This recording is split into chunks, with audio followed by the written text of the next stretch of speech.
Selam dostlar, bu top 5 topshiruvi. Bugün men sizni Qozonning top 5 parki bilan tanishtirishaqman. Ketdik.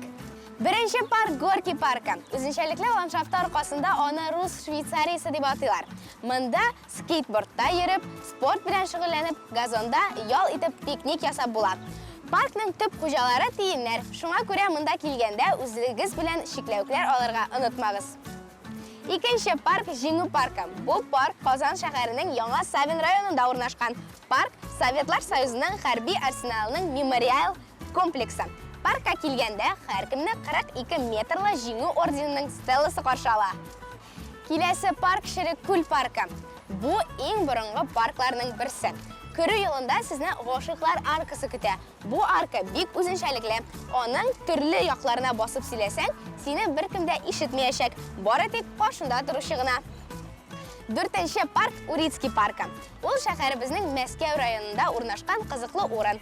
2017-yilda rekonstruksiyalangan. Uritskiy parki shaharimizning eng zo'r parklarining birisi. So'nggi park Qirlay parki. Bu Qozonning sof havoda ko'ngil oshatirgan tub parki. Bunda bolalar uchun ham ulkanlar uchun 30 dan ortiq attraksion bor.